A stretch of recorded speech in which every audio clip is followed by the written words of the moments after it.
Bom dia pessoal, tudo bem? Essa é a turma do Faraday. A gente vai dar sequência aos nossos estudos aí dos conteúdos referentes à apostila. A gente já adentrou no estudo de Geografia Humana e Econômica, que está no módulo 3. Eu enviei para vocês aí, através do WhatsApp, o formato, né, dessa aula aí por escrito, que a gente vai seguir, para que fique mais fácil a gente entender aí a sequência dos conteúdos. Essas aulas eu enviarei uma por semana, para que não sobrecarregue vocês, né? São muitos professores. E é interessante que você siga a dinâmica, né? Pegue as anotações que eu enviei para você e você anote também no seu caderno para facilitar a memorização. Tranquilo? Então vamos lá. O conteúdo de transportes, a gente tem que lembrar que ele trata de um setor estratégico da economia. Inclusive nessa quarentena, nessa pandemia que o mundo está vivendo aí, a gente tem percebido a importância dele, né? Para poder transportar equipamentos, medicamentos, alimentos. É um setor, inclusive, que segundo os decretos, é um setor que não pode parar. É um setor que movimenta a economia, é um setor que vai manter as pessoas alimentadas e vai dar aí um suporte, né, na área de saúde em relação a equipamentos, medicamentos, vacinação, etc. Então os transportes tratam de quê? Eles tratam do que chamamos de circulação. A circulação ela interfere aí na mobilidade das pessoas, é um tema muito importante, né? Mobilidade urbana. Nós vimos que muitos decretos determinaram que os ônibus, as pessoas não podem ser transportadas em pé. Quem sabe isso aí fica de legado, né? Após esse período, para que tenhamos linhas de transporte coletivo em que as pessoas possam ter mais conforto, possam se transportar de maneira mais segura, sem superlotação. Além disso, os transportes também são responsáveis pela circulação não só de pessoas e mercadorias. Vamos entender os transportes como sendo um conjunto de atividades que circulam bens, capitais, mercadorias, serviços, né, informações. E nós temos hoje a circulação digital, que são as redes sociais, que são muito importantes para que a gente se mantenha informado, né, na era digital que nós vivemos. Nós somos os chamados nativos da internet, né? Nascemos numa geração em que a internet se expandiu, em que a internet se tornou um maior meio de comunicação. Além disso, nós temos que lembrar também que os transportes são responsáveis pela circulação de valores, né? Sempre quando a gente precisa, né, de sacar dinheiro, de transportar dinheiro, existem as empresas de transporte de capitais. Então os transportes são um setor estratégico de qualquer país. Os transportes, eles subdividem-se em categorias. Essas categorias, nós vamos chamar essas categorias de modais. Então cada categoria de transporte nós vamos chamar de modal de transporte. Então nós temos as categorias dos chamados modais terrestres, os modais hidroviários e os modais aeroviários. Nessas categorias de modais existem as subcategorias. Por exemplo, se nós pegarmos o modal terrestre, ele subdivide em várias categorias, que são elas: o modal terrestre rodoviário, o modal terrestre ferroviário, o modal terrestre metroviário e o modal terrestre dutoviário. Muita gente pergunta: que modal é esse, Anderson? Dutoviário. As áreas de grandes indústrias, de grande extração mineral, de transporte de commodities, utilizam um sistema que é tubulação, dutos, tubos em que vão transportar essas matérias-primas. Nós temos aí o mineroduto, nós temos o oleoduto que transporta óleo, em especial petróleo, e também temos o gasoduto que transporta gás natural. O Brasil, inclusive, tem uma parceria com a Bolívia, tem um gasoduto de mais de 3.000 quilômetros de extensão, que vai do Brasil até a Bolívia, né? Lá em Santa Cruz de La Sierra. Inclusive, onde tem muitos brasileiros, né, fazendo faculdade de medicina e que estão querendo voltar para o Brasil. Alguns já voltaram para o Brasil nesse período aí de quarentena. Nos modais hidroviários, Nós temos o modal hidroviário fluvial, que é um dos transportes realizados por rios, muito comuns na Amazônia, né? Nas cidades ribeirinhas também, nas margens de São Francisco. Se você pega aí São Romão, você pega aí a região de Carinhanha, Pirapora, São Francisco, são cidades aí que existem balsas, né? Existe transporte de passageiros também por barcos e também muitos pescadores que vivem, né, nessas cidades aí. Esse transporte feito em rios é um modal hidroviário do tipo fluvial.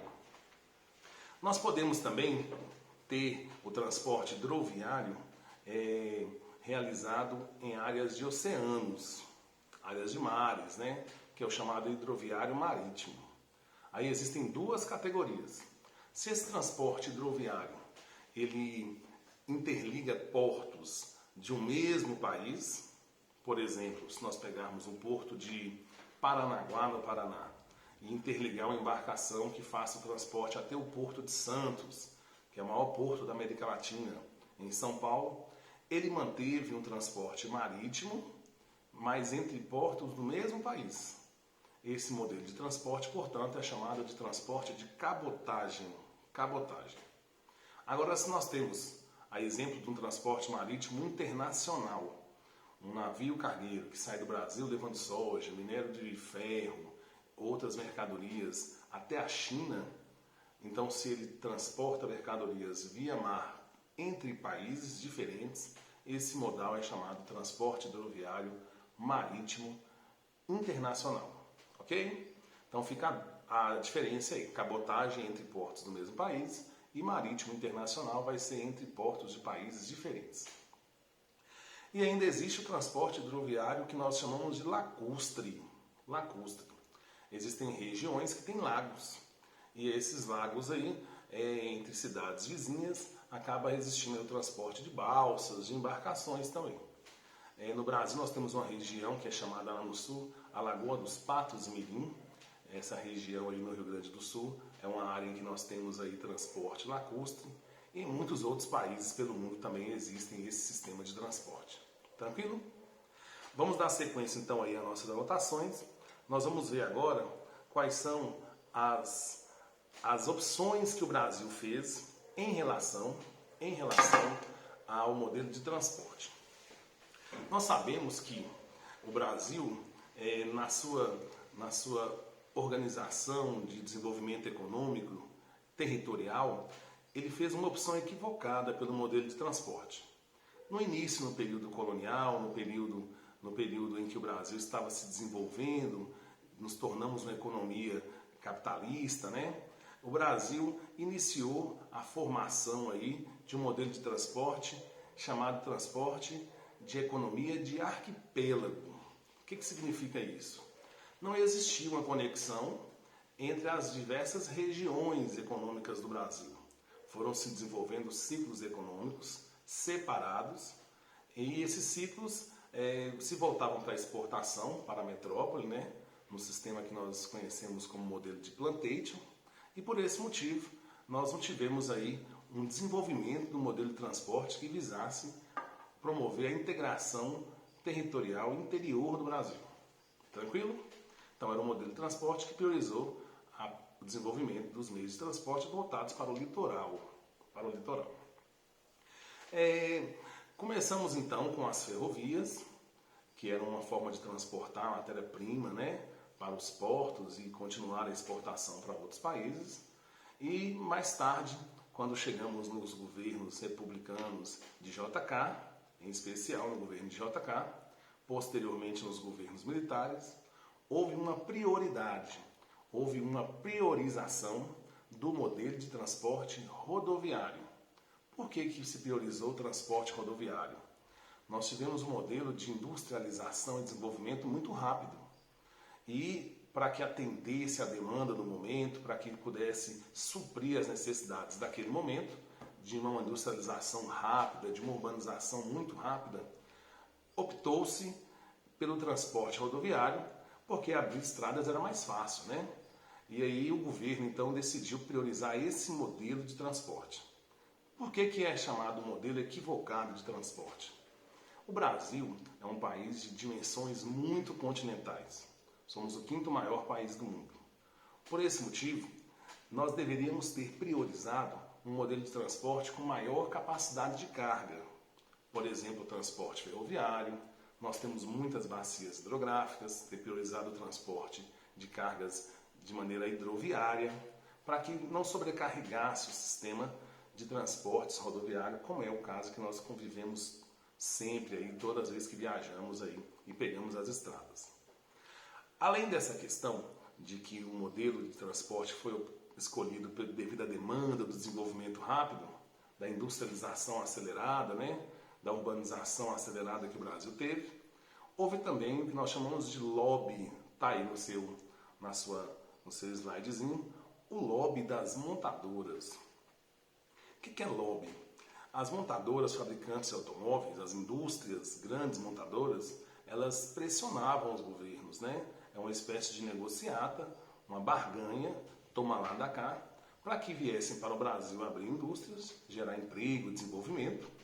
Era uma das visões do governo de JK, o plano de metas, Era um governo desenvolvimentista. E em troca elas exigiam do governo que o governo priorizasse então aquele modelo de transporte, abrindo estradas para que pudessem vender mais veículos. Essa é uma questão também importante de lembrar nas provas aí de vestibulares sobre essa opção do modelo de transporte rodoviário.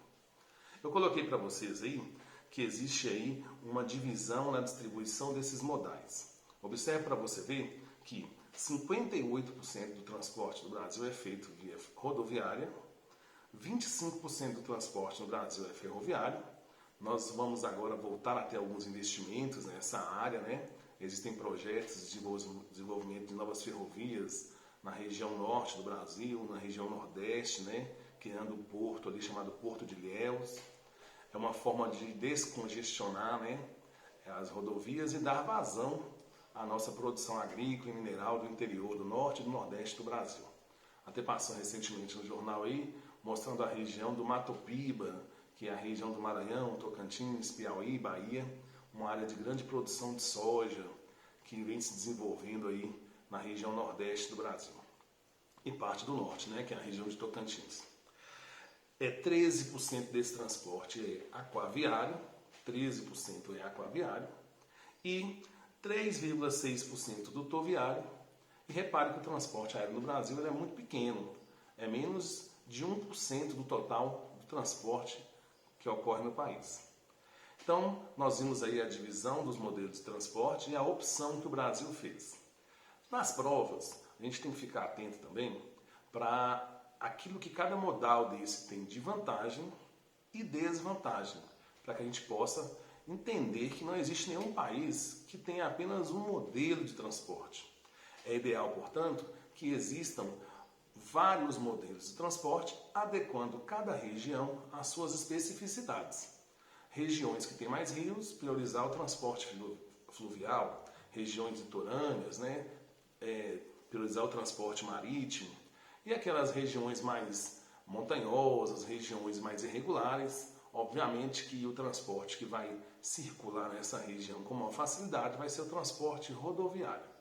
Então, o ideal seria que o Brasil fizesse uma melhor distribuição do seu modelo de transporte para que pudéssemos ter mais segurança no setor e evitar aí congestionamentos, evitar greves, como já ocorreram, e a paralisação completa do país e da economia. Vamos ver agora então, observando aí a imagem que eu te mandei aí, o slidezinho, das características principais de cada um desses modelos de transporte. Vamos começar pelo nosso modelo que é predominante aqui, que é o modelo rodoviário. Se você observar, o modelo rodoviário no Brasil, ele é marcado por muitos problemas. Dentre eles, vamos falar das desvantagens primeiro, Dentre eles, nós temos um elevado índice de acidentes e de vítimas fatais. Estima-se, segundo o Ministério do Transportes, que em média no Brasil morram cerca de 40 mil pessoas por ano em acidentes de trânsito. É como se fosse uma guerra nas estradas, É um índice altíssimo, muito grave. Uma outra desvantagem é que esse transporte ele depende muito do petróleo. esses transportes de carga são feitos, na sua grande maioria, por óleo diesel, né? Essas carretas, bitrens, tritrens, os caminhões e, obviamente, isso onera o custo do frete, fazendo com que o preço das mercadorias ao consumidor final, que somos nós, tenha um preço mais elevado, com essa crise agora está havendo uma queda, né, do preço do petróleo, anunciou-se ontem, inclusive, uma redução de 15% nas refinarias. Tomara que essa redução também chegue para nós aí nas bombas, né, dos postos de gasolina.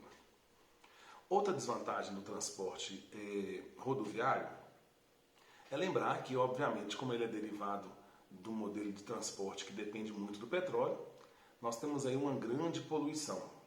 Isso aí hoje é condenável, né, nos modelos de protocolos ambientais, o aumento do aquecimento global, o agravamento do efeito estufa, o agravamento das chuvas ácidas e também problemas respiratórios que todos nós convivemos aí.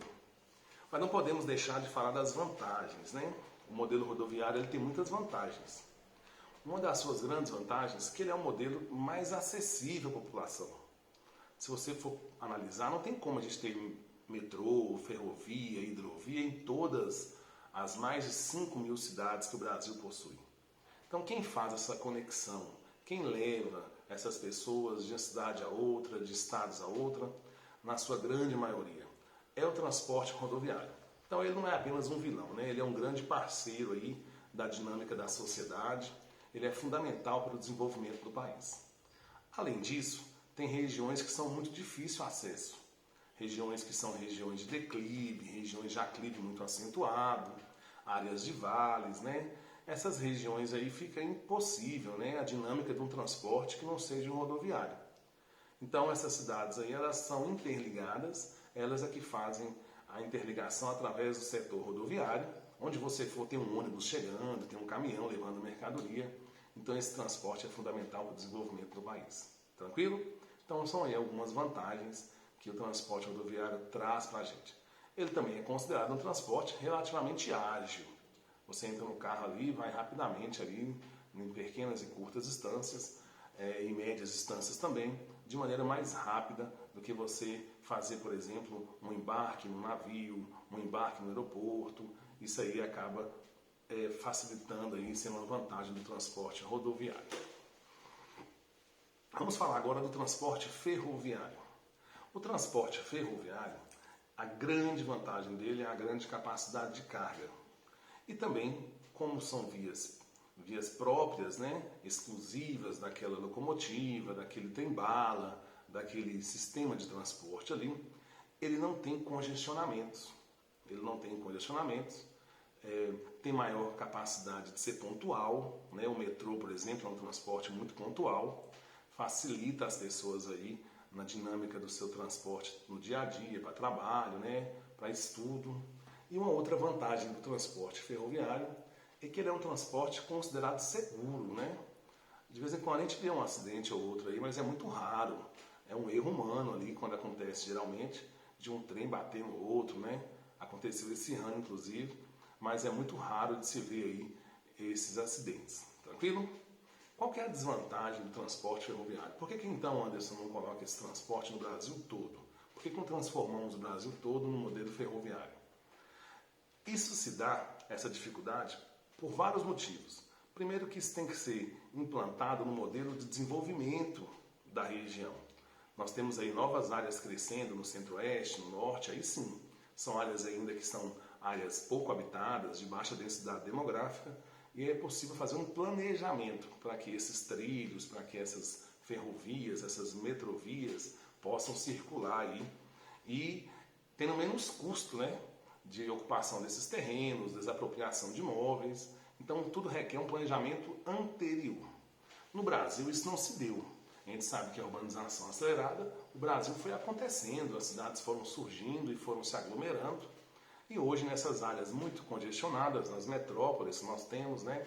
Temos metrópoles globais, nacionais, regionais, nas megacidades que o Brasil possui, ficou quase que impossível, né, se implantar novos sistemas aí de ferrovias e metrovias devido a essa grande ocupação, esse adensamento populacional. Então essa é uma desvantagem. Uma outra desvantagem é que é um modelo de transporte de implantação que se dá de forma muito lenta e é um modelo de transporte de implantação cara, né? Essas ferrovias não são baratas, requer uma mão de obra muito numerosa, um sistema aí que leva muito tempo para ser implantado e por esse motivo nós vemos aí isso como uma dificuldade também que deixou de ser priorizada aí pelos governos que foram implantando o modelo de transporte que nós temos atualmente. Lembrando que as ferrovias, né, as ferrovias no Brasil, elas estão concentradas mais no litoral e voltadas para os portos. São poucas áreas de ferrovias. Se você pegar o mapa ferroviário do Brasil, você vai ver que as ferrovias se concentram aqui no centro-sul, sul-sudeste e em algumas áreas do litoral nordeste, voltando aí para os portos, porque é um modelo que prioriza o transporte de mercadorias. No Brasil, nós tivemos uma grande onda de privatização dessas ferrovias nos governos pós-regime militar. Nos governos de Collor, no governo de FHC, ocorreram muitas privatizações do setor e isso fez com que esse setor deixasse de priorizar o transporte de passageiros. Então é raro você ver hoje uma região em que tenha transporte de passageiros por ferrovias. É comum a gente ver metrô nas grandes cidades, né? Tem o metrô de superfície, tem metrô subterrâneo, mas a ferrovia em si mesmo, que existia no Brasil, né? Transporte de passageiros, inclusive da nossa região, de Montes Claros, tinha transporte de trem para Capitão Enéas, para Janaúba, transporte de trem atingia também Belo Horizonte. Esse transporte ele foi extinto no Brasil, praticamente, né? E hoje prioriza o transporte de commodities e mercadorias.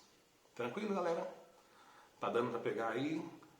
Tá muito rápido? Vai dando um feedback depois que eu enviar esse vídeo para vocês. E para ir encerrando essa aula sobre transportes, vamos falar do transporte aquaviário. Esse transporte, também chamado de hidroviário, no Brasil, como eu já disse, é um modelo que é muito utilizado nas áreas de grandes bacias. Nós temos aí a hidrovia Tietê-Paraná, né, que liga aí a região sudeste ao sul do Brasil. É uma hidrovia que tem várias variações de relevo, e aí existe um sistema para superar isso, chamado sistema de eclusas, que são elevadores hidráulicos que facilitam o transporte dessas embarcações. Nós temos a hidrovia do Rio Madeira, que fica na região norte, é muito importante essa hidrovia, para o escoamento de toda a produção que se dá ali de minérios, de soja, da atividade pecuarista. Temos hidrovias também, a hidrovia do São Francisco, que facilita aí o transporte de pessoas e mercadorias ao longo de todo o sudeste, né, integrando o nordeste, é chamada a hidrovia da integração nacional. E temos outras várias hidrovias no Brasil. Lembrar que é um transporte seguro, é um transporte com grande capacidade de carga e é um transporte que diminui o custo do frete, fazendo com que o produto chegue ao consumidor final com um preço mais barato. Essas embarcações têm uma grande capacidade de carga. A partir do desenvolvimento dos containers, né, facilitou o armazenamento, né, dessas mercadorias, agilizou, né, o embarque e desembarque dessas mercadorias nos portos. E esse transporte aí é um transporte muito importante para o Brasil, nessas regiões em que é possível ser implantado, né? Lembrando que o transporte hidroviário ele tem prioridade naquelas regiões em que os rios são rios de quê? Rios de planície, em que os rios têm um curso, né? Um curso fluvial que favorece esse desenvolvimento de embarcações e transporte de mercadorias aí. E desvantagem, Anderson? A desvantagem é essa, né? A desvantagem é que o transporte aquaviário ele é limitado a essas áreas. Tem países, por exemplo, que nem têm acesso ao mar. Um exemplo no nosso vizinho, o Paraguai. Então isso dificulta aí a implantação desse sistema de transporte nessas regiões. E dando finalização à nossa aula aí, para que o vídeo também não fique muito grande, vamos falar agora do transporte aeroviário, né? Existem muitas curiosidades sobre esse modelo de transporte. O transporte aeroviário, como a gente sabe, ele é considerado um dos mais seguros do mundo. Existe até uma informação que às vezes a gente conta em aula, né, e os alunos acham que é piada, mas o modelo de transporte mais seguro do mundo é o elevador. É um meio de locomoção das pessoas, é um sistema de transporte. E nós temos também o transporte aeroviário, que é o segundo mais seguro do mundo. Tem a vantagem, né, de transportar longas distâncias, é um transporte considerado mais ágil, né, por todos esses modelos que eu citei, e é um modelo de transporte que tem como desvantagem ser um modelo de transporte caro, um transporte que não é muito acessível à população. A gente sabe que nem todo mundo já viajou de avião. Por quê? É porque não gosta, porque tem medo? Também, mas por muitos motivos ligados à questão financeira. É um transporte muito caro. E no Brasil ainda é considerado mais caro que em outras grandes nações do mundo, perdão. Então fica aí a dica para você estudar e aprofundar nos seus livros didáticos aí o conhecimento sobre o setor de transportes, que é uma matéria fundamental, estratégica. Dificilmente você fará o Enem, qualquer prova de vestibular no meio do ano, aí, os vestibulares que acontecem aí nas faculdades particulares, sem ter uma questão sobre o setor de transporte. São setores estratégicos de qualquer país e por esse motivo é um assunto que deve sim ser cobrado. Um abraço para vocês e boa quarentena. Fique em casa.